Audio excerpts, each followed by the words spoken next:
퇴직 후에도 월 100만 원 이상 꾸준히 벌 수 있다면 얼마나 든든할까요? 하지만 많은 사람들이 퇴직 후에는 소득이 끊겨 경제적으로 어려움을 겪습니다. 국민연금만으로는 생활이 빠듯하고 예상보다 지출이 많아지는 경우도 많습니다. 그렇다면 퇴직 후에도 현실적으로 월 100만 원 이상의 추가 수입을 만드는 방법은 없을까요? 다행히도 적은 자본으로도 가능한 현실적인 방법들이 있습니다. 오늘 소개할 5가지 방법은 이미 많은 사람들이 실천해서 성과를 내고 있는 방법들입니다. 특별한 기술이 없더라도 지금부터 하나씩 배워가며 실천하면 누구나 가능합니다. 무엇보다 중요한 것은 적극적으로 도전해보는 것입니다. 퇴직 후에도 경제적인 자유를 유지하려면 수입원을 다각화하는 것이 필수적입니다. 오늘 영상에서 소개할 방법을 잘 활용하면 안정적인 추가 수익을 만들 수 있습니다. 지금부터 퇴직 후에도 지속적인 소득을 창출하는 5가지 방법을 소개해드리겠습니다. 끝까지 시청하시면 여러분에게 딱 맞는 현실적인 방법을 찾을 수 있을 것입니다. 퇴직 후 소득이 없어진다는 불안감, 한 번쯤 느껴보신 적 있으신가요? 직장에 다닐 때는 매달 월급이 들어오지만 퇴직 후에는 소득이 끊기는 것이 가장 큰 걱정입니다. 은퇴 후 돈 걱정 없이 살기 위해서는 연금만으로는 부족할 수도 있습니다. 예상보다 의료비, 생활비가 더 많이 들어가고 여유로운 삶을 누리기 어려운 경우도 많습니다. 하지만 포기할 필요는 없습니다. 지금부터 소개할 방법들은 큰 돈을 들이지 않고도 충분히 도전할 수 있는 것들입니다. 실제로 많은 퇴직자들이 이 방법들을 활용해서 꾸준한 수입을 얻고 있습니다. 중요한 것은 한 가지 방법에만 의존하지 않고 여러 가지 수익원을 만드는 것입니다. 한 달에 100만 원이라도 추가 수입이 생긴다면 삶의 질이 훨씬 좋아질 것입니다. 여러분도 실천할 수 있도록 구체적인 방법을 하나씩 알려드리겠습니다. 지금부터 현실적으로 월 100만 원 이상 벌 수 있는 5가지 방법을 살펴보겠습니다. 첫 번째 방법은 바로 자격증과 경력을 활용한 강의 및 컨설팅입니다. 1. 자격증을 활용한 전문 강의 및 컨설팅. 퇴직 후에도 꾸준한 소득을 만들 수 있는 가장 좋은 방법 중 하나는 자신의 경력과 경험을 활용하는 것입니다. 직장에서 쌓은 노하우와 지식은 돈으로 환산할 수 없는 소중한 자산입니다. 많은 사람들이 퇴직 후에는 자신이 쓸모없다고 생각하지만 오히려 반대입니다.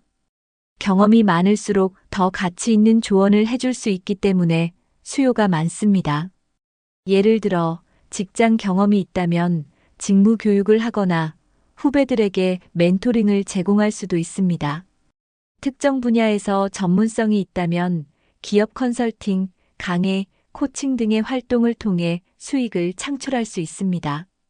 최근에는 온라인 강의 시장이 커지면서 직접 강의를 하거나 자료를 판매하는 것도 가능합니다.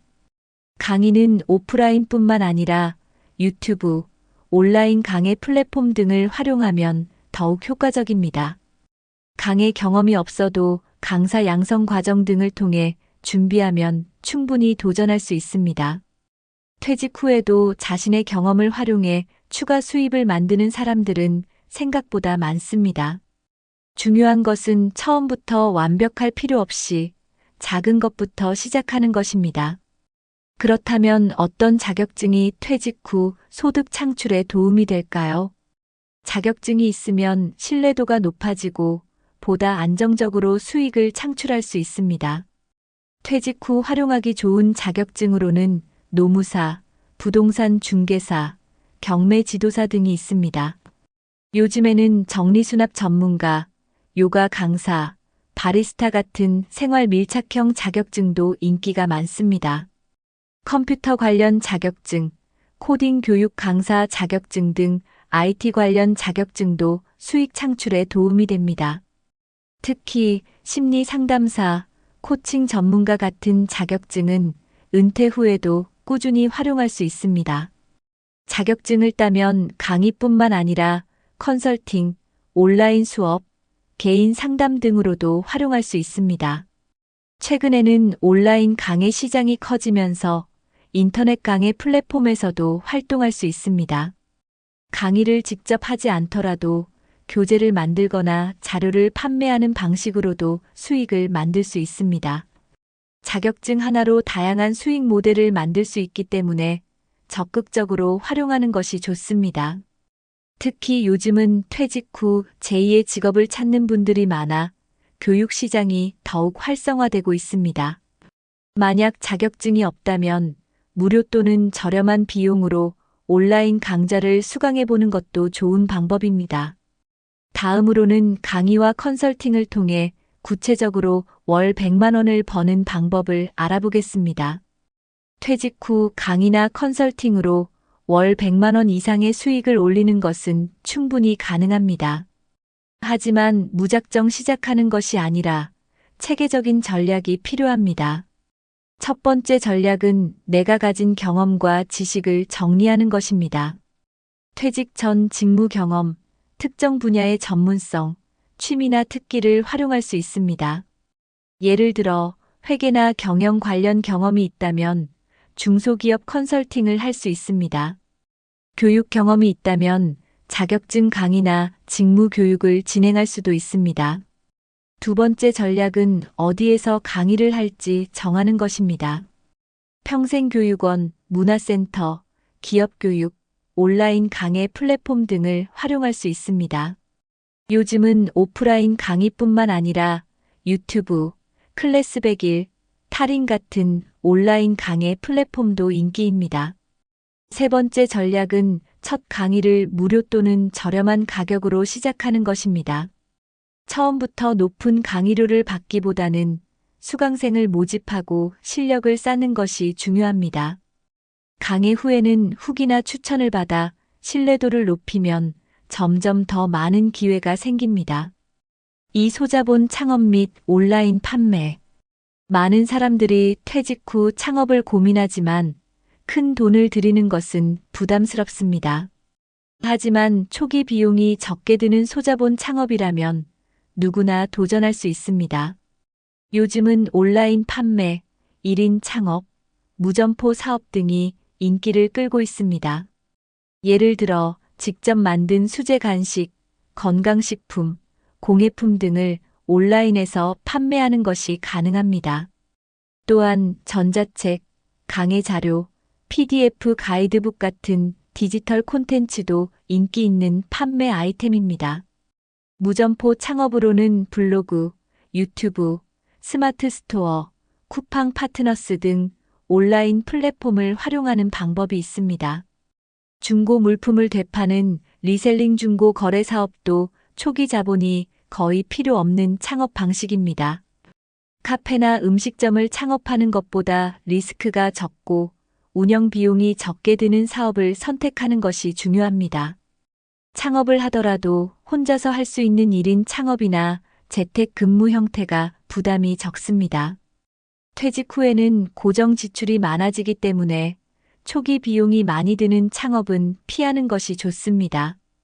그렇다면 온라인에서 가장 쉽게 도전할 수 있는 판매 방법에는 어떤 것들이 있을까요? 지금부터 온라인 쇼핑몰과 중고 거래를 활용한 수익 창출 방법을 소개해 드리겠습니다. 요즘은 오프라인 매장 없이도 온라인에서 제품을 판매할 수 있는 방법이 많습니다. 대표적인 플랫폼으로는 네이버 스마트 스토어, 쿠팡 마켓플레이스, 11번가, 당근마켓, 중고나라 등이 있습니다. 스마트 스토어는 본인이 직접 제품을 제작하지 않아도 도매업체와 제휴해 판매할 수 있습니다. 예를 들어 도매 사이트에서 물건을 구매한 뒤 소량씩 판매하는 방식으로 운영할 수 있습니다. 요즘은 해외 구매 대행, 공동구매, 중고 거래 등도 인기 있는 온라인 판매 방식입니다. 중고 거래를 활용하면 자신이 쓰지 않는 물건을 판매하면서 수익을 낼 수도 있습니다. 당근마켓, 중고나라, 번개장터 같은 플랫폼에서 사용하지 않는 가전제품, 가구, 의류 등을 판매하면 예상보다 큰 수익을 올릴 수 있습니다. 일부 사람들은 중고 물품을 저렴하게 구매한 뒤 세척하거나 수리해서 다시 판매하는 방식으로 꾸준한 수익을 창출하고 있습니다. 또한 스마트 스토어와 연계하여 도매 상품을 판매하는 무재고 방식도 가능합니다. 중요한 것은 어떤 상품을 판매할 것인지 전략을 세우고 꾸준히 운영하는 것입니다. 초기에 큰 수익이 나지 않더라도 지속적으로 운영하면 안정적인 수익을 만들 수 있습니다.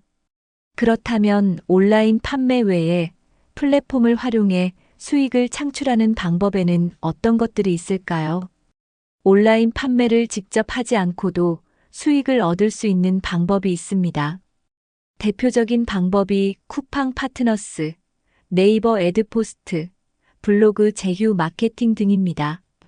쿠팡 파트너스는 쿠팡에서 판매되는 상품 링크를 공유하면 해당 상품이 판매될 때마다 일정 수익을 받는 시스템입니다.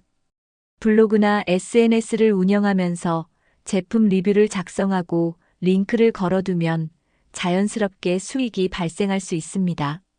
네이버 애드포스트는 블로그 방문자가 많아지면 광고 수익을 받을 수 있는 방식입니다. 블로그에 유익한 정보를 꾸준히 올리면 검색 노출이 증가하면서 광고 수익이 점점 커질 수 있습니다.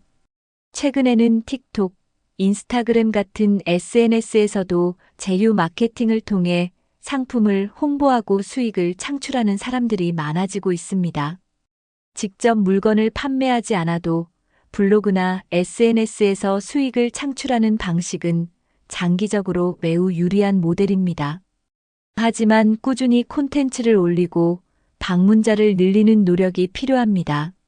한번 시스템을 잘 구축하면 꾸준히 수익이 발생하는 구조를 만들 수 있습니다. 초기에는 수익이 적더라도 지속적으로 운영하면 퇴직 후에도 안정적인 부업이 될 수 있습니다. 그렇다면 월세 수익을 활용한 안정적인 소득 창출 방법도 가능할까요? 3월세 수익 및 부동산 활용. 많은 사람들이 부동산 투자라고 하면 큰 돈이 필요하다고 생각합니다. 하지만 적은 자본으로도 안정적인 월세 수익을 창출할 수 있는 방법이 있습니다. 가장 대표적인 방법은 소형 오피스텔, 고시원, 원룸 같은 수익형 부동산을 활용하는 것입니다. 최근에는 지분 투자, 경매, 전대차 계약을 활용한 투자 방식도 인기를 끌고 있습니다. 예를 들어 경매를 통해 시세보다 저렴한 부동산을 매입한 뒤 리모델링하여 월세를 받을 수도 있습니다. 또 다른 방법은 공유 오피스나 공동주거 형태의 부동산을 운영하는 것입니다. 작은 오피스를 여러 개의 사무실로 나눠 임대하거나 쉐어하우스로 활용하는 것도 좋은 방법입니다. 최근에는 상가나 창고를 활용한 수익 모델도 각광받고 있습니다. 부동산 투자는 단순한 매매보다는 안정적인 월세 수익을 만드는 것이 핵심입니다. 적은 자본으로 시작할 수 있는 방법을 찾고 부담 없는 투자 방식을 선택하는 것이 중요합니다. 4. 유튜브 및 SNS 활용한 수익 창출. 요즘은 온라인에서 콘텐츠를 만들어 수익을 창출하는 것이 하나의 직업이 되었습니다. 특히 유튜브, 블로그, 틱톡 같은 플랫폼을 활용하면 누구나 쉽게 도전할 수 있습니다. 유튜브는 영상만 올려도 광고 수익, 협찬, 상품 판매 등 다양한 방식으로 돈을 벌 수 있습니다. 블로그는 글을 작성하고 방문자가 많아지면 애드포스트 광고 수익을 받을 수 있습니다. 틱톡과 인스타그램 같은 숏폼 콘텐츠 플랫폼도 빠르게 성장하면서 수익 창출이 가능해졌습니다. 예를 들어 틱톡에서 짧은 정보성 콘텐츠를 올리면 브랜드 광고나 제휴 마케팅으로 수익을 만들 수 있습니다. 콘텐츠 제작이 어렵다고 생각할 수 있지만 간단한 정보 전달이나 일상 공유만으로도 충분합니다. 퇴직 후 경험을 살려 직장 생활 노하우, 건강관리, 투자 방법 등을 공유하는 채널을 운영할 수도 있습니다. 요즘은 스마트폰 하나로도 충분히 영상을 촬영하고 편집할 수 있기 때문에 장비 부담도 적습니다. 가장 중요한 것은 꾸준히 콘텐츠를 업로드하고 사람들이 원하는 정보를 제공하는 것입니다. 처음에는 수익이 적을 수 있지만 일정 수준의 구독자와 방문자가 확보되면 안정적인 소득이 가능합니다. 그렇다면 초보자도 쉽게 시작할 수 있는 유튜브, 블로그 운영 방법은 무엇일까요? 유튜브나 블로그를 시작하는데 가장 좋은 점은 초기 비용이 거의 들지 않는다는 것입니다. 먼저 유튜브를 시작하려면 자신이 잘할 수 있는 주제를 정하는 것이 중요합니다. 예를 들어 요리, 건강관리, 부동산 투자, 은퇴 후 사, 취미 생활 등을 주제로 선택할 수 있습니다. 블로그는 글을 작성하는 것이 편한 분들에게 적합하며 정보성 콘텐츠를 지속적으로 올리는 것이 핵심입니다. 유튜브 촬영이 부담스럽다면 화면 녹화 방식으로 정보 전달 영상을 제작할 수도 있습니다. 틱톡이나 인스타그램은 짧은 영상을 올리는 방식이기 때문에 촬영과 편집이 비교적 간단합니다. 중요한 것은 처음부터 완벽한 영상을 만들려 하지 말고 꾸준히 업로드하는 것입니다. 유튜브와 블로그는 처음에는 수익이 나지 않을 수 있지만 시간이 지나면 광고 수익이 발생하기 시작합니다. 또한 구독자나 방문자가 늘어나면 기업 협찬, 제휴 마케팅 등으로 추가적인 수익을 만들 수 있습니다. 요즘은 영상 편집이 어려운 분들을 위해 무료 템플릿과 편집 프로그램이 많기 때문에 쉽게 배울 수 있습니다. 본인의 이야기를 콘텐츠로 만드는 것이 가장 쉬운 방법이므로 일상적인 주제부터 시작해 보는 것도 좋습니다. 그렇다면 유튜브나 블로그를 통해 지속적인 수익을 만드는 핵심 전략은 무엇일까요? 첫 번째 전략은 꾸준함입니다. 유튜브나 블로그는 일정 기간 꾸준히 운영해야 구독자와 방문자가 늘어납니다. 두 번째 전략은 검색 노출을 활용하는 것입니다. 블로그나 유튜브의 제목과 내용에 사람들이 자주 검색하는 키워드를 포함하면 방문자가 증가합니다. 세 번째 전략은 광고 수익 외에 추가 수익원을 만드는 것입니다. 예를 들어 유튜브에서는 광고 수익 외에도 협찬, 강의 판매, 제휴 마케팅 등을 활용할 수 있습니다. 블로그는 쿠팡 파트너스 같은 제휴 마케팅을 활용하면 글을 작성하면서도 수익을 얻을 수 있습니다. 네 번째 전략은 SNS를 함께 활용하는 것입니다. 유튜브와 블로그를 운영하면서 틱톡이나 인스타그램을 병행하면 더 많은 방문자를 유도할 수 있습니다. 다섯 번째 전략은 초반에 너무 완벽하려고 하지 말고 계속 시도해 보는 것입니다. 처음에는 실수가 있을 수 있지만 점점 개선해 나가면서 콘텐츠의 질을 높이면 됩니다. 그렇다면 콘텐츠 제작 외에 직접 일을 하지 않고도 수익을 창출할 수 있는 방법은 무엇일까요? 5. 플랫폼을 활용한 프리랜서 및 부업. 요즘은 플랫폼을 활용하면 집에서도 쉽게 부업을 할 수 있습니다. 퇴직 후에도 자신의 경험과 기술을 활용하면 온라인에서 수익을 창출하는 것이 가능합니다. 대표적인 방법으로는 번역, 글쓰기, 디자인, 영상 편집, 회계, 상담 서비스 등이 있습니다. 이런 업무는 컴퓨터와 인터넷만 있으면 어디서든 가능하기 때문에 재택근무 형태로도 쉽게 시작할 수 있습니다. 특히 크몽, 타링, 숨고 같은 플랫폼을 활용하면 별도의 영업 없이도 고객을 찾을 수 있습니다. 온라인 강의 제작, 전자책 판매, 자기계발 상담 등의 서비스도 수익을 만들 수 있는 좋은 방법입니다. 예를 들어 블로그 글쓰기 경험이 있다면 블로그 대필 작업을 하거나 SNS 관리 업무를 맡을 수도 있습니다. 최근에는 AI 도구를 활용해 번역, 콘텐츠 작성, 디자인 작업을 보다 쉽게 할 수 있는 시대가 되었습니다. 중요한 것은 자신이 잘할 수 있는 일을 찾고 플랫폼을 통해 지속적으로 홍보하는 것입니다. 프리랜서로 일하면서 안정적인 수익을 만들기 위해서는 한 가지 일에 집중하기보다 여러 가지 일을 시도하는 것이 중요합니다. 퇴직 후에도 일하는 것이 부담스럽다면 시간을 자유롭게 조절할 수 있는 부업을 선택하는 것이 좋습니다. 퇴직 후에도 자신의 특기를 살려 월 100만 원 이상의 수익을 만드는 방법은 다양합니다. 첫 번째 방법은 취미를 수익화하는 것입니다. 예를 들어 글쓰기를 좋아한다면 전자책을 출판하거나 블로그 운영으로 광고 수익을 얻을 수 있습니다. 그림을 잘 그린다면 디지털 그림을 제작해 판매하거나 온라인 강의를 만들 수도 있습니다. 두 번째 방법은 전문적인 경험을 활용하는 것입니다. 경영, 회계, 법률 지식이 있다면 소규모 컨설팅을 제공하거나 온라인 강의를 진행할 수 있습니다. 세 번째 방법은 핸드메이드 제품 판매입니다. 예를 들어 뜨개질, 공예, 수제 간식 등을 만들어 스마트 스토어나 SNS를 통해 판매하는 것입니다. 네 번째 방법은 온라인 커뮤니티를 운영하는 것입니다. 특정 주제에 관심 있는 사람들을 모아 온라인 커뮤니티를 운영하면 광고나 후원으로 수익을 창출할 수 있습니다. 다섯 번째 방법은 멘토링 서비스 제공입니다. 후배들에게 직장 생활 팁이나 은퇴 준비 노하우를 전수하는 것만으로도 의미 있는 수익을 만들 수 있습니다. 오늘 소개해드린 퇴직 후에도 월 100만 원 이상 버는 5가지 방법 중에서 가장 관심 가는 방법은 무엇인가요?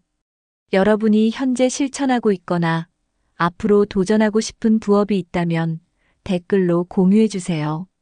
퇴직 후에도 경제적인 자유를 유지하려면 연금만으로는 부족할 수 있습니다. 하지만 오늘 소개한 5가지 방법을 실천하면 월 100만 원 이상의 추가 수입을 만들 수 있습니다.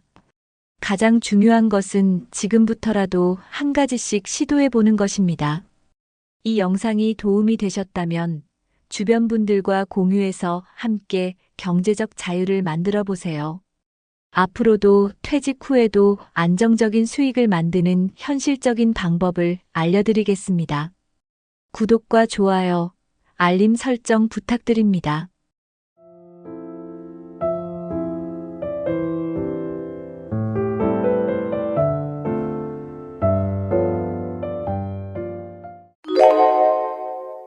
나이 들수록 점점 더 편해지는 방법이 있다는 걸 아십니까?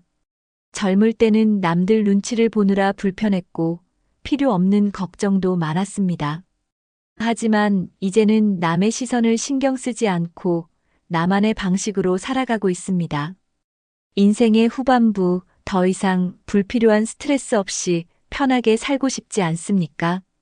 나이 들어가며 삶이 점점 더 가벼워지고 편해진 이유를 지금부터 알려드리겠습니다.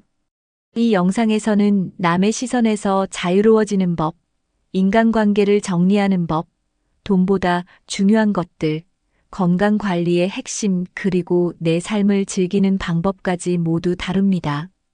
인생의 후반부를 더 가볍고 행복하게 살고 싶다면 지금부터 집중해 주세요. 편한 인생을 만드는 방법은 의외로 간단합니다. 하지만 그 방법을 알지 못하면 여전히 남을 의식하며 불필요한 걱정을 안고 살아야 합니다. 그렇다면 나이 들수록 점점 더 편안해지는 비결은 무엇일까요? 지금부터 그 핵심 원칙을 하나씩 알려드리겠습니다. 젊을 때와는 다르게 이제는 나를 위한 인생을 살 때입니다. 세상이 원하는 대로가 아니라 내가 원하는 방식대로 살아가는 것. 그것이 편한 삶의 시작입니다. 이번 영상을 끝까지 보신다면 여러분도 지금보다 훨씬 더 가볍고 편안한 삶을 살 수 있을 것입니다. 그럼 첫 번째 방법부터 시작해 보겠습니다. 젊을 때는 당연하다고 생각했던 것들이 시간이 지나면서 점점 불필요하게 느껴지기 시작합니다. 남들이 나를 어떻게 볼까 신경 쓰느라 불편했던 적이 많았습니다. 인간관계를 유지하기 위해 억지로 노력하느라 피곤했던 적도 있었습니다. 돈을 벌기 위해 애쓰다 보니 정작 중요한 것을 놓치고 살았던 순간들도 있었습니다. 하지만 이제는 그 모든 부담에서 벗어나 자유롭고 편하게 살고 있습니다. 남들 눈치를 보지 않고 불필요한 인간관계에 연연하지 않고 돈보다 더 중요한 것들을 깨닫고 살아갑니다. 이런 삶이 가능할까 싶었지만 막상 실천해보니 너무나도 편했습니다. 인생 후반부를 더 행복하게 살기 위해 무엇을 바꿔야 할지 고민해 보셨습니까? 지금부터 알려드릴 방법들은 작은 변화로도 큰 차이를 만들 수 있습니다. 이 방법들을 실천하면 불필요한 스트레스에서 벗어나 훨씬 더 가볍고 자유로운 삶을 살 수 있습니다. 지금까지 남들 때문에 고민하고 걱정하고 신경 써왔다면 이제부터는 달라져야 합니다. 이제는 내 인생을 나답게 살아갈 시간입니다. 무엇보다 중요한 것은 내가 원하는 삶을 선택하는 것입니다. 남이 아닌 나를 위한 삶을 살기로 결심하는 순간부터 진짜 편안한 인생이 시작됩니다. 그럼 이제 첫 번째 원칙부터 하나씩 살펴보겠습니다. 나이가 들수록 남의 평가에서 자유로워지는 것이 중요합니다. 젊을 때는 남이 나를 어떻게 볼지 지나치게 신경 쓰며 살았습니다. 하지만 시간이 지나고 나서 깨달았습니다. 남들은 나에게 그렇게까지 큰 관심이 없다는 사실을 말입니다. 내가 무엇을 하든 어떻게 살든 결국 남들은 자기 삶을 살기 바쁩니다. 그런데도 우리는 남의 평가를 너무 의식하며 스스로를 옭아매고 살아왔습니다. 이제는 그런 생각에서 벗어날 때입니다.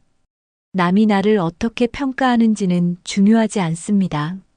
중요한 것은 내가 나를 어떻게 생각하는가입니다. 나 자신을 존중하고 내가 원하는 삶을 선택하는 것이 훨씬 더 중요합니다. 남들보다 더 나은 사람이 되려 애쓰는 것이 아니라 나답게 사는 것이 가장 좋은 삶입니다. 이제부터는 남의 시선을 의식하지 말고 내 마음이 편한 길을 선택하세요. 그렇게 하면 삶이 훨씬 더 가볍고 자유로워집니다. 남들이 나를 어떻게 생각하는지 고민하는 시간을 줄이면 더 중요한 것에 집중할 수 있습니다. 남의 평가에서 자유로워지는 순간 인생이 훨씬 편해집니다. 사람들은 종종 남들과 자신을 비교하며 살아갑니다. 젊을 때는 특히 더 그렇습니다. 친구가 나보다 좋은 차를 타고 더 좋은 집에 살면 불안해지기도 합니다. 하지만 나이가 들면서 깨닫게 됩니다. 그런 비교는 결국 나를 더 불행하게 만든다는 사실을 말입니다. 비교를 하면 할수록 만족할 수 없습니다. 항상 더 나은 것을 원하게 되고 끝없는 경쟁 속에서 지쳐갑니다. 하지만 비교를 멈추는 순간 인생이 훨씬 더 편안해집니다. 내 삶에 집중할 수 있고 내가 가진 것에 감사할 수 있습니다. 다른 사람과 비교하는 대신 나만의 기준을 세우는 것이 중요합니다. 중요한 것은 남들이 어떻게 사느냐가 아니라 내가 어떻게 살고 싶은가입니다. 남들과 비교하지 않고 내 속도대로 살아가는 것이야말로 진정한 자유입니다. 비교를 멈추면 불필요한 스트레스에서 벗어날 수 있습니다. 남의 기준이 아닌 나만의 기준으로 살아갈 때 진정한 행복을 찾을 수 있습니다. 비교를 멈추는 순간 인생이 훨씬 더 가벼워집니다.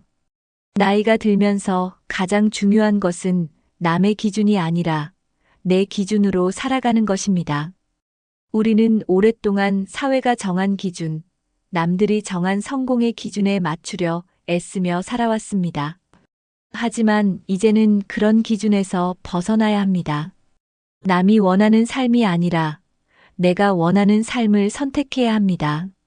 내 인생에서 가장 중요한 것은 무엇인지 스스로에게 물어보세요. 돈, 명예, 사회적 위치가 아니라 진정으로 나를 행복하게 하는 것이 무엇인지 고민해야 합니다. 어떤 사람에게는 가족이 가장 중요할 수도 있고 어떤 사람에게는 건강이 최우선일 수도 있습니다. 중요한 것은 남이 아니라 내가 중요하게 생각하는 가치를 따르는 것입니다. 내 기준이 분명해야 남의 말에 흔들리지 않습니다. 내가 선택한 삶에 만족하려면 남과 비교하지 않고 내 삶에 집중하는 것이 필수적입니다. 내 기준이 없으면 남들이 정해놓은 삶을 따라가며 불안해할 수밖에 없습니다. 하지만 내 삶의 기준을 명확히 하면 어떤 상황에서도 흔들리지 않고 나답게 살아갈 수 있습니다. 이제부터라도 나만의 기준을 세우고 그 기준을 지키며 살아가세요.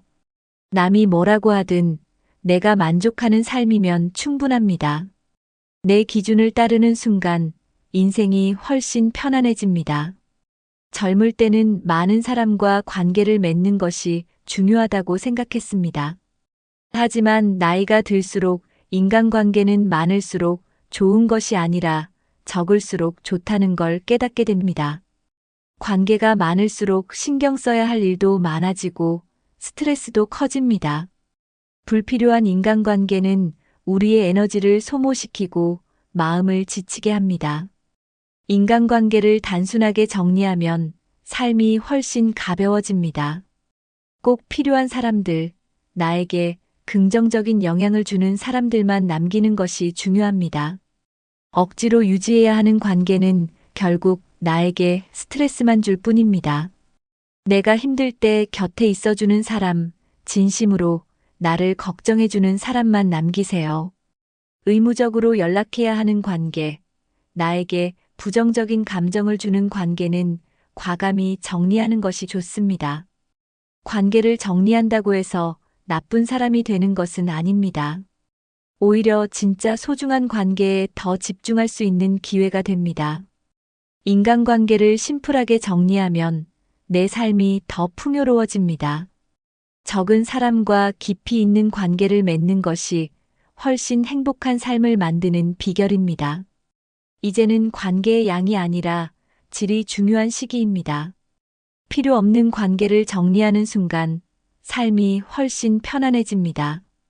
우리 주변에는 꼭 만나고 싶지 않지만 어쩔 수 없이 유지하는 관계들이 있습니다. 만나면 피곤해지고 스트레스 받고 기운이 빠지는 사람들 말입니다. 이런 관계를 계속 유지하면 결국 내 정신적인 에너지가 고갈됩니다. 사람을 만나고 난 뒤 기분이 좋아지는지 피곤해지는지를 한번 생각해 보세요.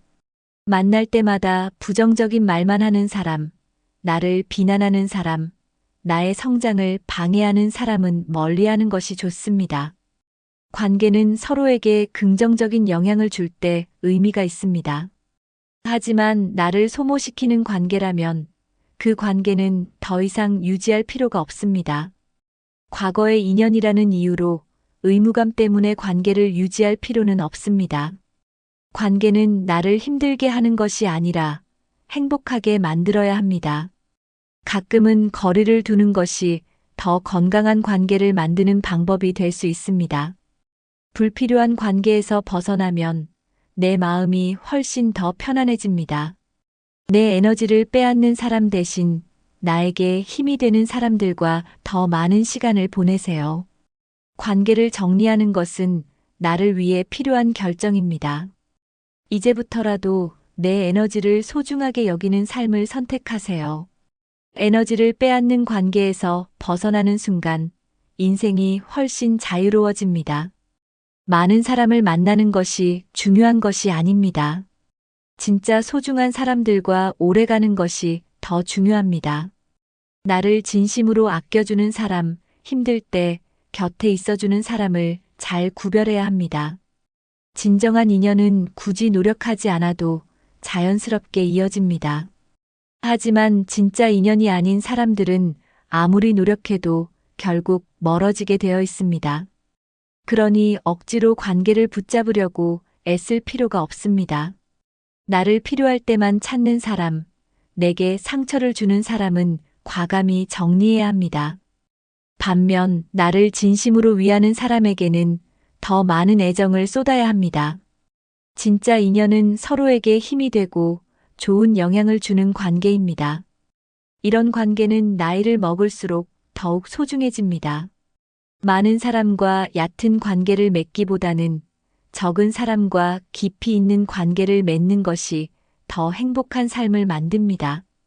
삶이 편해지려면 소수의 진짜 인연과 함께하는 것이 중요합니다.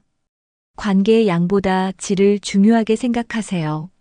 소중한 사람과의 관계를 유지하면서 불필요한 관계는 과감히 정리하세요. 그러면 인생이 훨씬 더 평온하고 만족스러워집니다. 젊을 때는 돈이 인생의 전부라고 생각했던 적이 있었습니다. 돈을 더 많이 벌어야 행복할 거라고 믿었고, 그래서 쉬지도 않고 일했습니다. 하지만 나이가 들면서 깨달았습니다. 돈을 아무리 많이 가져도 마음이 편하지 않으면 의미가 없다는 사실을 말입니다. 돈을 벌기 위해 너무 많은 것을 희생하면 결국 내 삶의 행복을 잃어버리게 됩니다. 물론 돈은 중요합니다.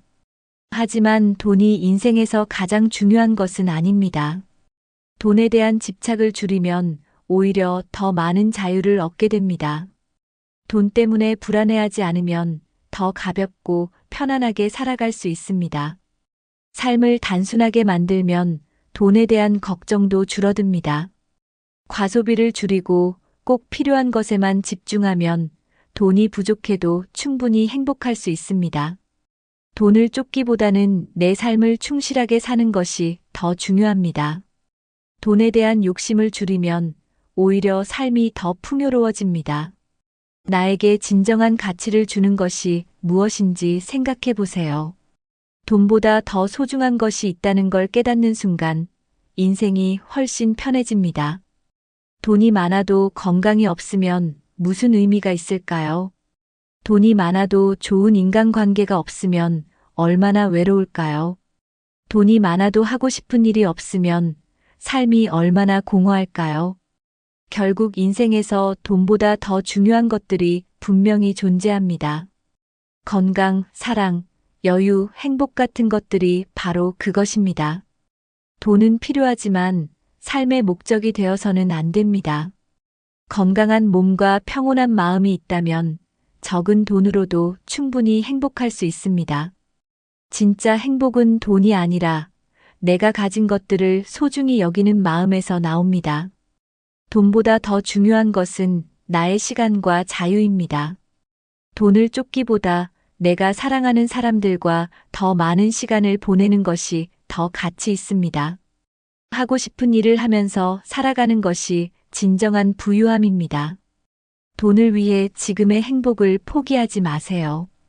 돈이 있든 없든 지금 이 순간을 즐기는 것이 더 중요합니다. 돈이 많다고 반드시 행복한 것은 아닙니다. 돈보다 더 소중한 것들을 지키는 삶을 선택하는 순간 인생이 훨씬 만족스러워집니다. 돈이 많아도 불안한 사람들은 많습니다. 반면 돈이 많지 않아도 평온하고 행복하게 사는 사람들도 있습니다. 결국 중요한 것은 돈이 아니라 마음의 여유입니다. 돈이 많아도 늘 부족하다고 생각하면 끝없는 불안에 시달립니다. 반대로 적은 돈으로도 만족할 줄 알면 삶이 훨씬 편안해집니다. 행복은 돈이 아니라 내가 가진 것에 만족하는 태도에서 나옵니다. 필요 없는 걱정을 줄이고 단순하게 사는 것이 마음의 여유를 키우는 길입니다. 돈을 얼마나 가졌느냐보다 돈을 어떻게 쓰느냐가 더 중요합니다. 불필요한 소비를 줄이면 돈이 많지 않아도 충분히 만족하며 살 수 있습니다. 경제적 여유보다 더 중요한 것은 삶을 긍정적으로 바라보는 태도입니다. 나이가 들수록 물질보다 정신적인 풍요가 더 중요해집니다. 돈이 많아야만 행복할 거라는 생각에서 벗어나세요. 돈 때문에 걱정하기보다는 내가 지금 할 수 있는 일에 집중하세요. 마음이 편해야 인생이 즐거워집니다. 경제적 여유보다 중요한 것은 바로 지금 이 순간을 행복하게 사는 것입니다. 나이가 들수록 가장 중요한 것은 건강입니다. 젊을 때는 건강을 당연하게 여겼지만 이제는 아닙니다. 건강이 나빠지면 아무리 돈이 많아도 소용이 없습니다. 그래서 나이 들수록 건강을 지키는 것이 가장 중요한 과제가 됩니다. 매일 조금이라도 운동하는 것이 중요합니다. 무리한 운동보다는 꾸준히 할 수 있는 운동을 선택하세요. 적절한 식습관을 유지하는 것도 건강 관리의 기본입니다. 가공식품을 줄이고 자연식으로 식단을 구성하는 것이 좋습니다. 충분한 수면을 취하는 것도 건강을 지키는 필수 요소입니다. 스트레스를 관리하는 것도 건강 유지에 큰 영향을 줍니다. 건강을 위해 금연, 절주를 실천하는 것도 필요합니다. 작은 습관 하나하나가 나이 들수록 더 큰 영향을 미칩니다. 건강한 몸이 있어야 편안한 삶을 살 수 있습니다. 지금부터라도 건강한 습관을 만들어 가세요. 건강을 지키는 것이 결국 행복을 지키는 길입니다. 건강을 지키는 방법은 복잡하지 않습니다. 꾸준히 운동하고 규칙적으로 식사하면 됩니다. 매일 30분만이라도 가볍게 걷는 것이 건강에 큰 도움이 됩니다. 하루 한 끼라도 신선한 채소와 과일을 먹는 습관을 들이세요. 충분한 수분을 섭취하는 것도 중요합니다. 카페인과 인스턴트 음식을 줄이면 몸이 더 가벼워집니다. 스트레스를 받지 않도록 마음을 편안하게 유지하는 것도 건강에 도움이 됩니다. 과식하지 않고 적당히 먹는 습관이 건강을 지키는 데 중요합니다. 충분한 수면을 취하면 면역력이 올라갑니다. 정기적인 건강 검진을 받는 것도 꼭 실천해야 합니다. 나이 들수록 건강은 관리하는 만큼 유지됩니다.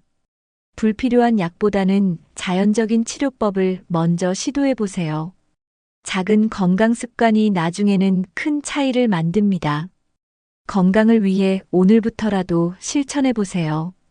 단순한 건강 습관이야말로 최고의 건강 관리법입니다.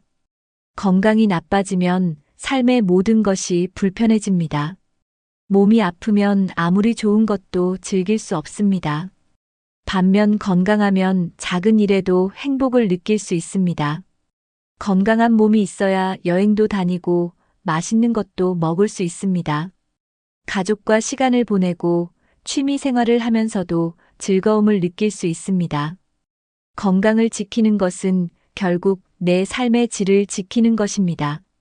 나이가 들수록 건강이 곧 자유입니다. 건강하지 않으면 어디를 가든 불편함이 따릅니다. 건강이 있어야 경제적인 여유도 의미가 있습니다. 돈을 벌기 위해 건강을 희생하면 결국 그 돈을 치료비로 쓰게 됩니다. 그러니 지금부터라도 건강을 최우선으로 생각하세요. 몸을 돌보는 것이야말로 가장 현명한 선택입니다. 건강한 몸을 유지하는 것은 나를 위한 최고의 투자입니다. 지금부터라도 내 몸을 아끼고 건강을 지키기 위해 실천해 보세요. 건강한 삶을 유지하는 순간 인생이 훨씬 행복해집니다. 나이 들수록 가장 후회되는 것은 하지 못한 일들입니다. 젊을 때는 남들 눈치를 보느라 하고 싶은 것도 포기했습니다.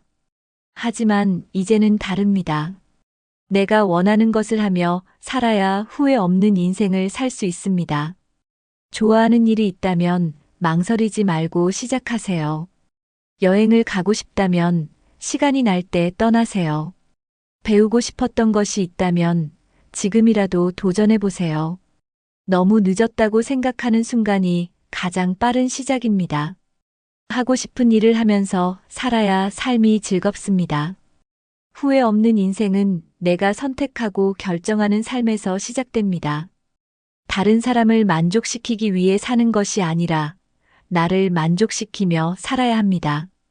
내가 원하는 삶을 사는 것이야말로 가장 가치 있는 일입니다. 오늘부터라도 내 인생을 위한 선택을 하세요. 하고 싶은 일을 하며 사는 순간 인생이 더욱 풍요로워집니다. 후회 없는 삶을 위해 지금부터라도 나만의 길을 걸어보세요. 인생의 후반부에서는 남이 아닌 나를 위한 시간이 필요합니다. 젊을 때는 가족을 위해 일 때문에 바쁘게 살았지만 이제는 달라야 합니다. 나를 위한 시간을 가지는 것이 결코 이기적인 것이 아닙니다. 오히려 나를 위해 시간을 써야 더 행복한 삶을 살 수 있습니다. 혼자만의 시간을 즐기면서 내 마음의 여유를 찾는 것이 중요합니다. 조용한 카페에서 책을 읽거나 좋아하는 음악을 들으면서 나만의 시간을 가져보세요. 평소 하고 싶었지만 미뤄왔던 일들을 시작해 보세요. 나를 위한 시간은 삶의 활력을 불어넣어 줍니다. 누구에게도 방해받지 않고 온전히 나 자신에게 집중하는 것이 필요합니다. 나를 위한 시간을 가지면 삶이 훨씬 더 만족스러워집니다. 바쁘게 살면서 정작 내 마음을 돌보지 못했던 시간이 많았습니다. 하지만 이제는 나 자신을 위해 시간을 써야 합니다. 진정한 행복은 남을 위해 사는 것이 아니라 나를 위해 사는 데서 옵니다. 내가 원하는 것을 하면서 살아야 삶이 즐겁고 의미가 있습니다. 지금부터라도 나를 위한 시간을 소중히 여기며 살아보세요. 인생은 한 번뿐입니다. 남은 시간 어떻게 살 것인지 스스로 결정해야 합니다.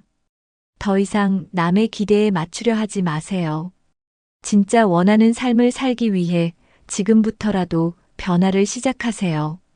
하고 싶은 일이 있다면 더 늦기 전에 도전해 보세요. 나에게 중요한 것이 무엇인지 생각해 보고 그 가치를 지키며 살아가세요. 남들이 정해놓은 기준이 아니라 내가 원하는 삶의 방향을 따라가야 합니다. 남들과 비교하지 않고 내 속도대로 살아가는 것이 중요합니다. 인생을 즐기면서 사는 것이야말로 가장 현명한 삶입니다. 돈, 명예, 사회적 위치보다 내가 행복한지가 더 중요합니다. 내가 만족하는 삶을 살면 그 자체로 성공한 인생입니다. 남은 인생을 더 즐겁고 가치 있게 만들기 위해 오늘부터라도 변화해 보세요. 나를 위한 삶을 선택하는 순간 모든 것이 편안해집니다. 이제는 남이 아닌 나를 위해 살아야 할 때입니다. 원하는 삶을 선택하는 순간 인생이 더 자유롭고 행복해집니다. 이렇게 살다 보니 정말 편하고 만족스럽습니다. 남 신경 쓰지 않고 나를 위한 삶을 사니까 행복해졌습니다. 불필요한 걱정 없이 나에게 중요한 것에만 집중하며 사는 것이 정말 좋습니다. 여러분도 이제부터는 남이 아닌 나를 위한 삶을 살아보세요. 나이 들수록 삶은 단순할수록 더 편해집니다. 불필요한 인간관계를 줄이고 돈에 대한 집착을 줄이고 건강을 최우선으로 하면 정말 편해집니다. 오늘부터라도 실천해 보세요. 인생이 훨씬 가벼워질 것입니다. 삶을 단순하게 만들면 행복은 저절로 따라옵니다. 남들보다 늦게 시작하더라도 지금부터 변화하면 충분합니다. 이 영상이 도움이 되셨다면 구독과 좋아요 눌러주시고 댓글로 여러분의 생각을 남겨주세요.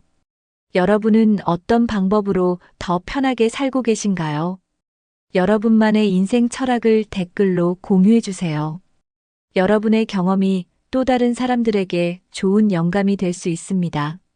지금보다 더 행복하고 편한 삶을 위해 함께 노력해 봅시다. 오늘도 여러분의 삶이 편안하고 행복하길 바랍니다.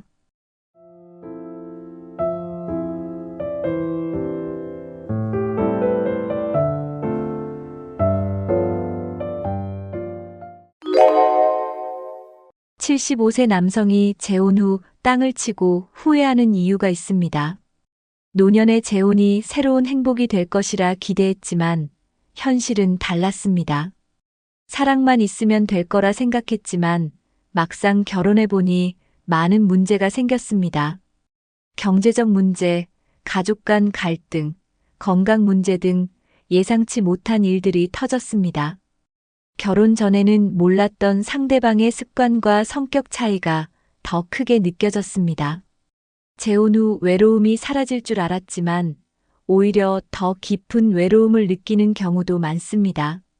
젊을 때와 달리 노년에는 결혼이 단순한 감정 문제가 아닙니다.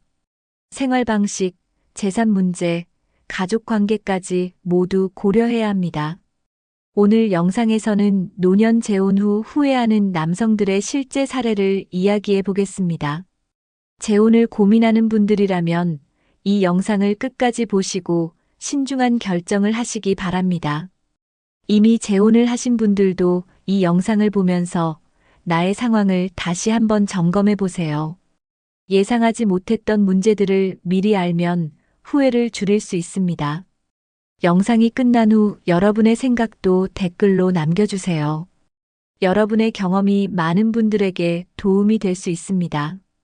지금부터 본격적으로 이야기해 보겠습니다.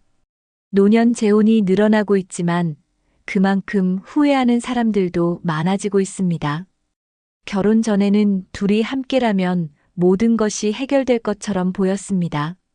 하지만 막상 재혼을 하고 나니 현실의 벽이 높다는 것을 깨닫게 됩니다.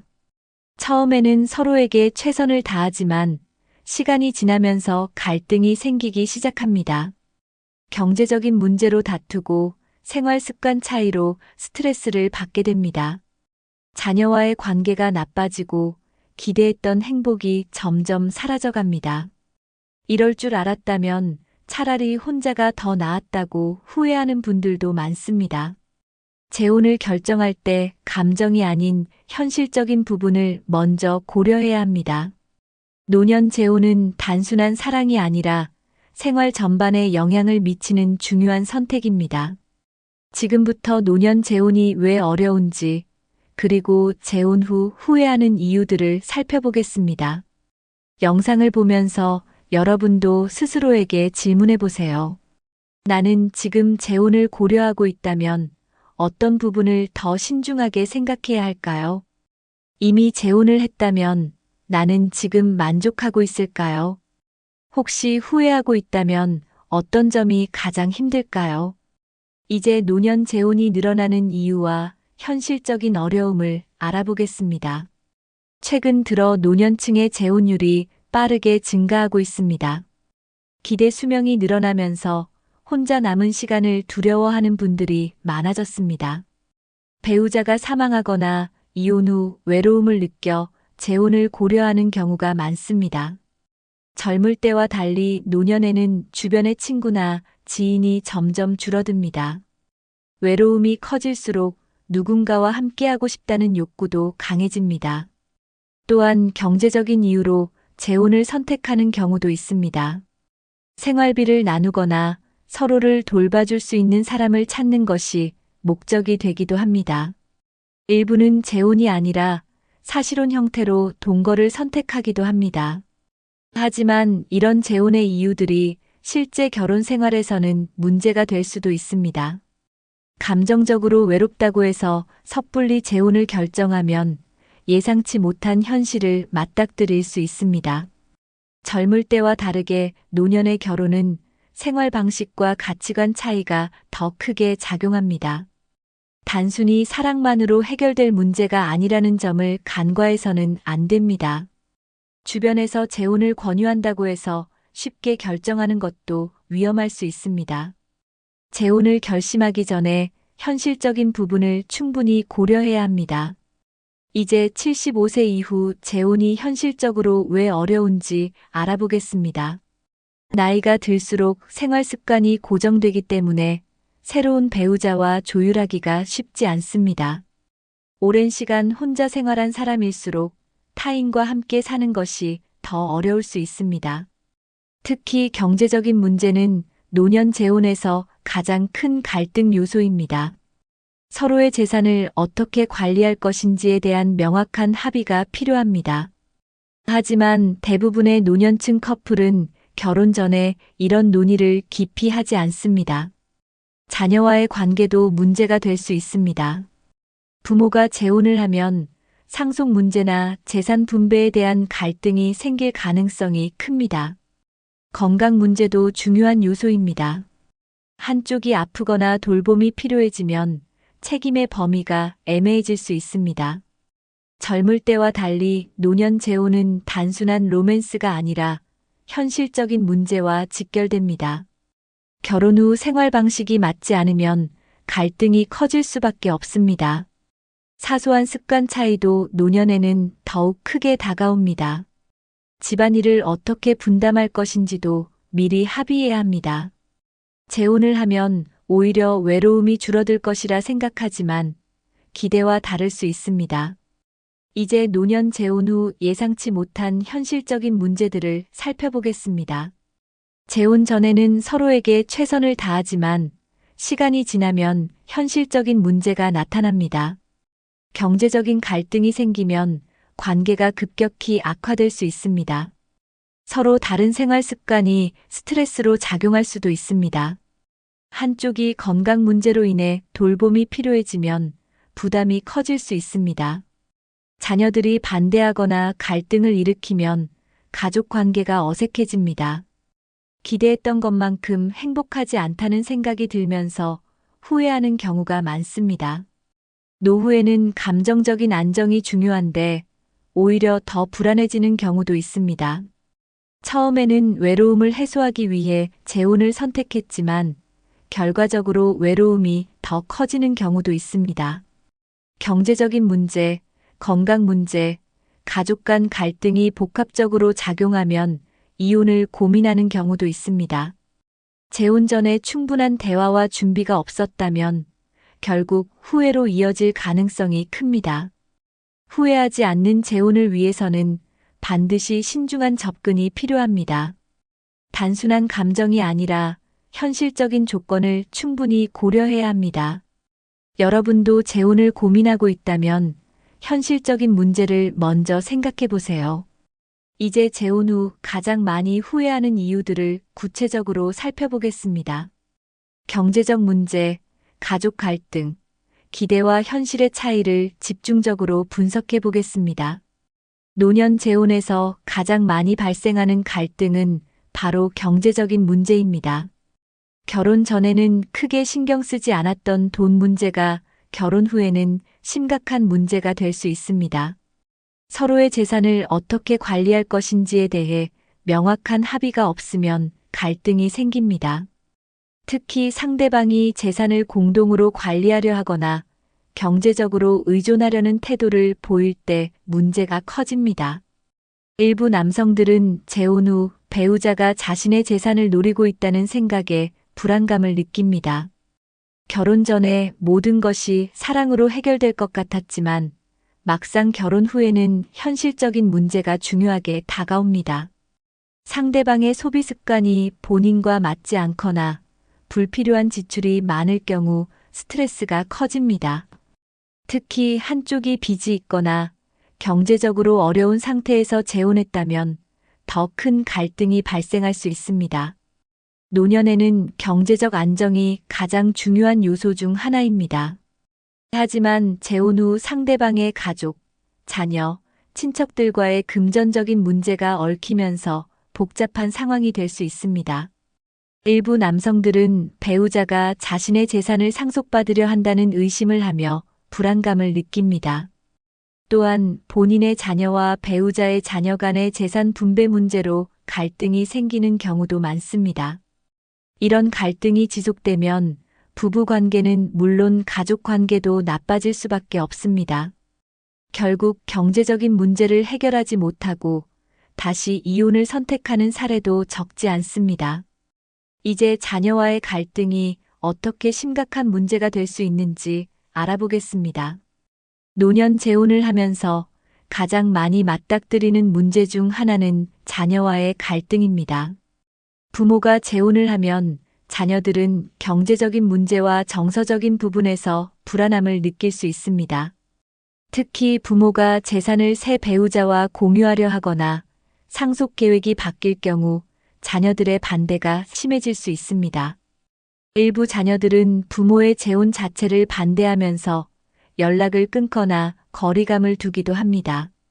부모로서는 새로운 삶을 시작하고 싶지만 자녀들과의 관계가 나빠지는 것이 큰 부담이 됩니다.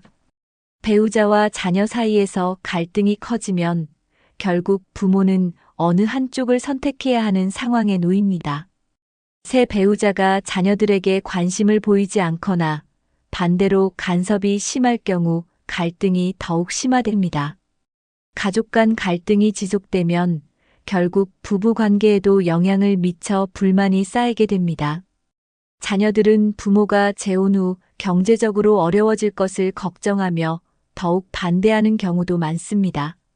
특히 배우자가 부모의 돈을 사용하는 것에 대해 불신을 갖게 되면 심각한 갈등으로 이어질 수 있습니다.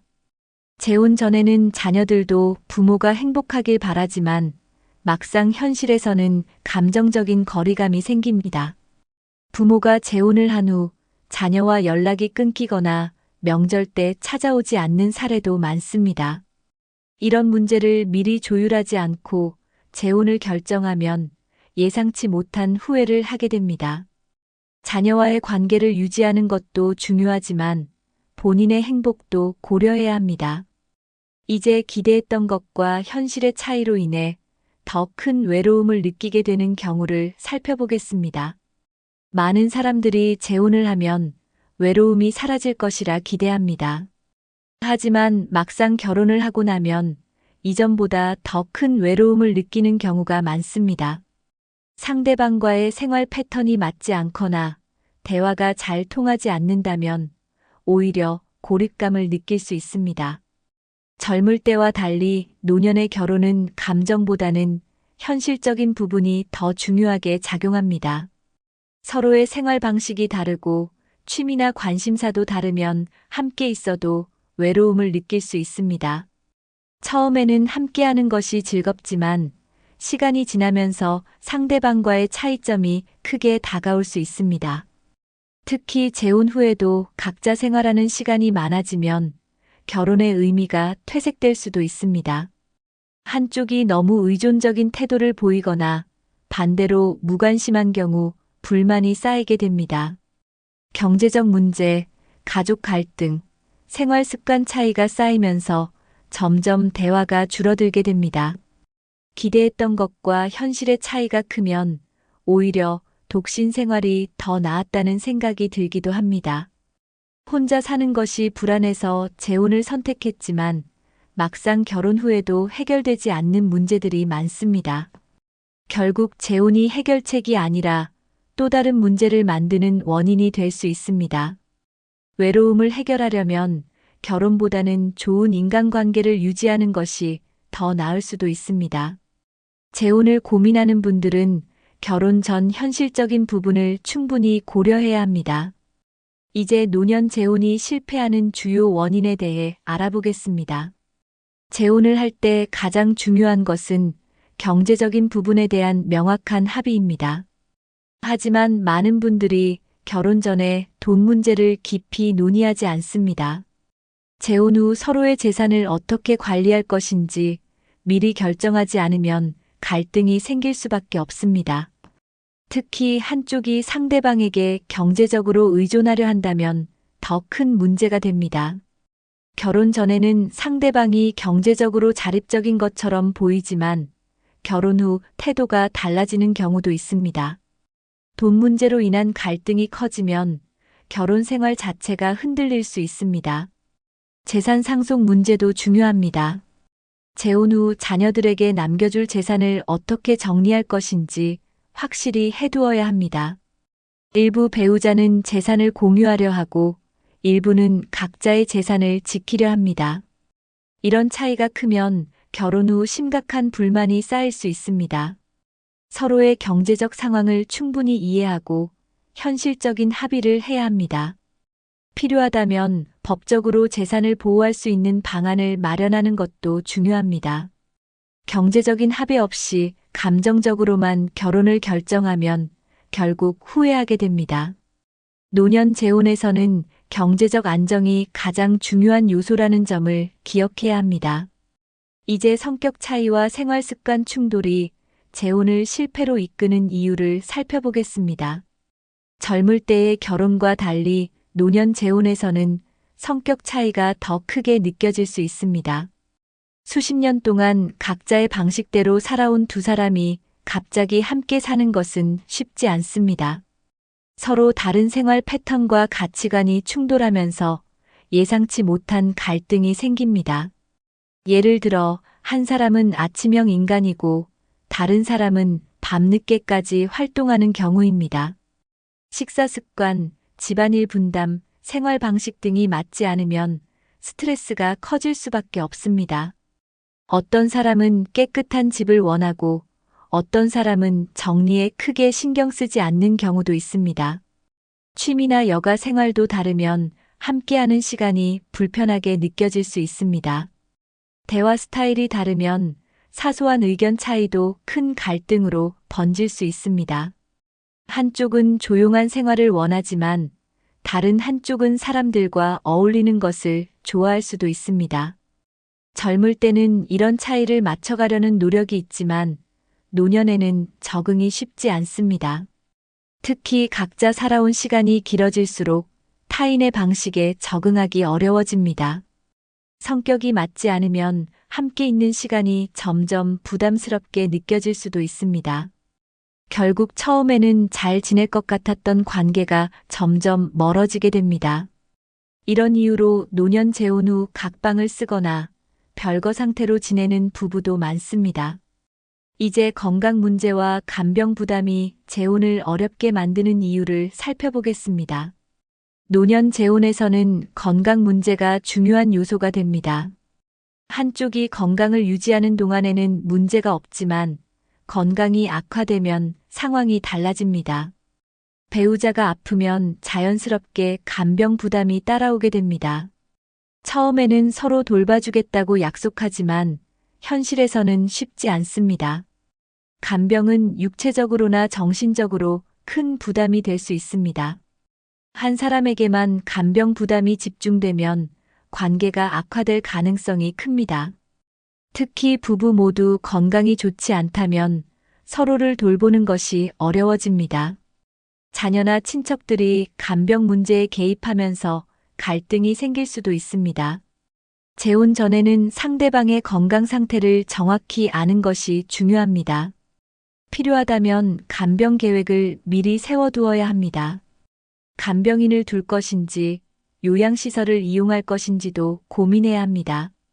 만약 경제적으로 어려운 상황이라면 간병 문제는 더욱 부담이 될 수 있습니다.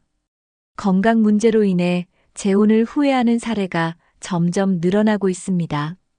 노년 재혼에서는 서로에게 의지하는 것도 좋지만 건강 관리에 대한 대비가 필요합니다. 이제 후회하지 않는 재혼을 위한 필수 준비 사항을 알아보겠습니다. 재혼 전에는 반드시 재산 관리에 대한 명확한 원칙을 세워야 합니다.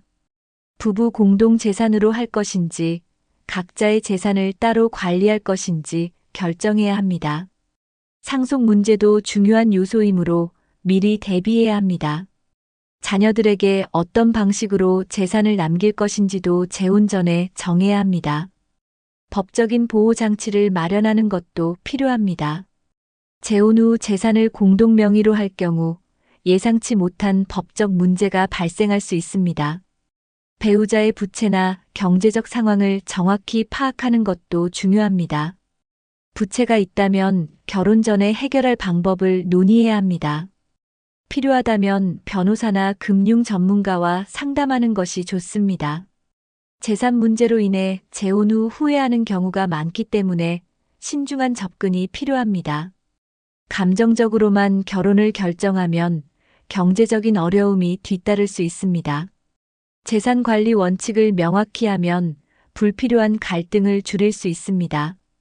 재산 문제를 확실히 정리하는 것이 행복한 결혼 생활을 유지하는 데 도움이 됩니다. 여러분도 재혼을 고려하고 있다면 경제적인 부분을 우선적으로 점검해 보세요. 이제 자녀와 미리 조율해야 할 사항을 알아보겠습니다. 재혼 전에 자녀들과 충분한 대화를 나누는 것이 중요합니다. 부모가 재혼을 결심했다고 해도 자녀들이 반대할 수 있습니다. 특히 재산 상속 문제는 자녀들에게 가장 민감한 부분입니다. 부모가 재혼을 하면 자녀들은 자신의 몫이 줄어든다고 생각할 수도 있습니다. 이런 오해를 방지하려면 미리 재산 계획을 명확히 설명하는 것이 필요합니다. 재혼 후 자녀와 새 배우자의 관계도 고려해야 합니다. 새 배우자가 자녀들과 원만한 관계를 유지할 수 있도록 조율하는 것이 중요합니다. 자녀들이 재혼에 대해 반감을 가지지 않도록 충분한 시간을 두고 논의해야 합니다. 부모의 행복도 중요하지만 자녀와의 관계를 유지하는 것도 중요합니다. 결혼 후 가족 모임이나 명절 계획 등도 미리 조정해야 합니다. 갑작스럽게 새로운 가족이 생기는 것에 대한 적응이 필요할 수도 있습니다. 자녀와 원만한 관계를 유지하지 못하면 재혼 후 더 큰 스트레스를 받을 수 있습니다.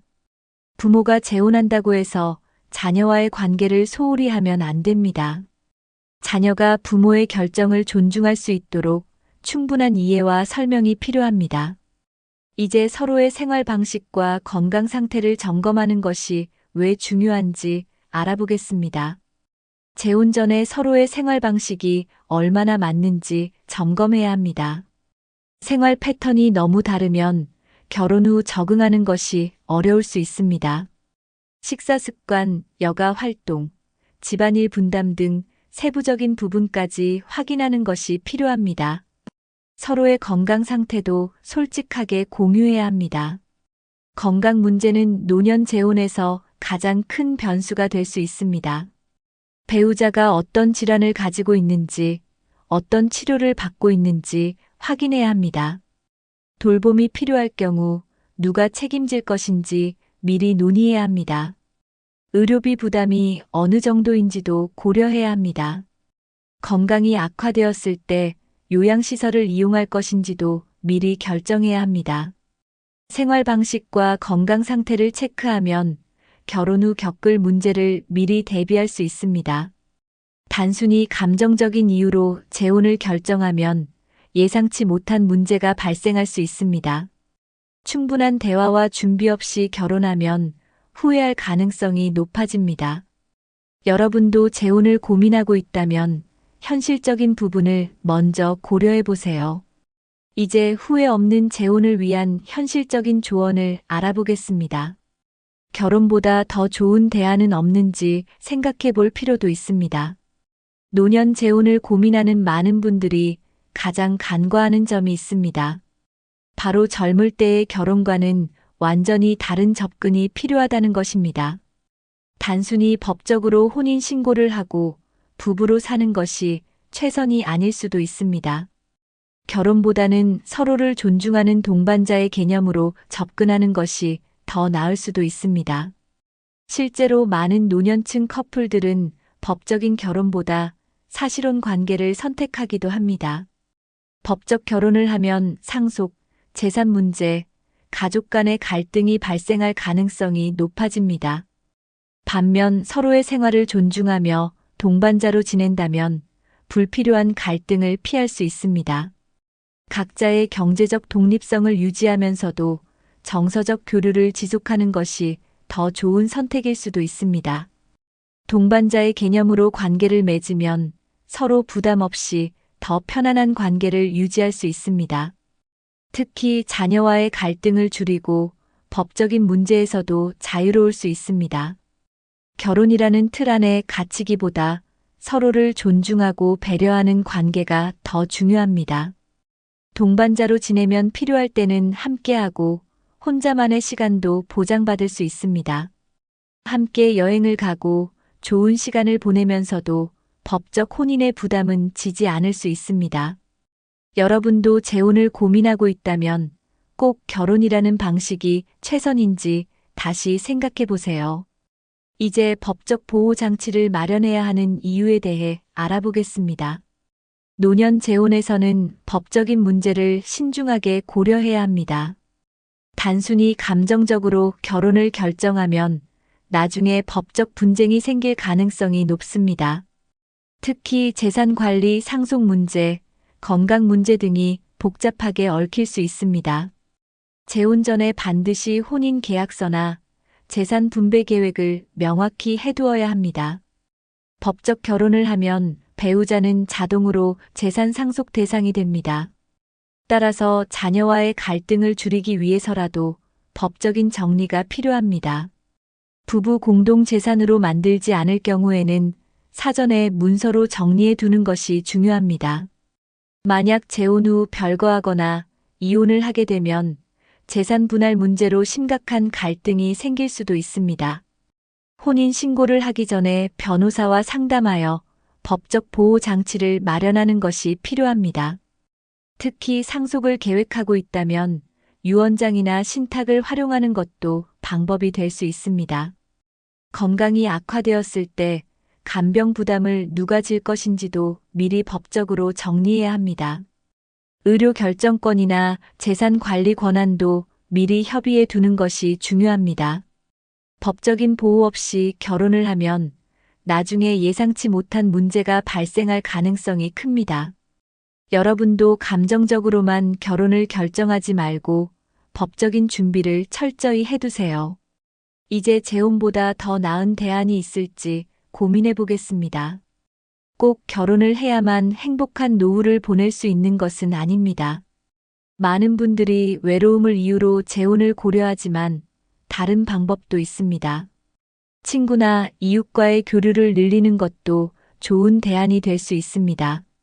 정서적 교감을 나눌 수 있는 사람을 찾는 것이 결혼보다 더 중요할 수도 있습니다.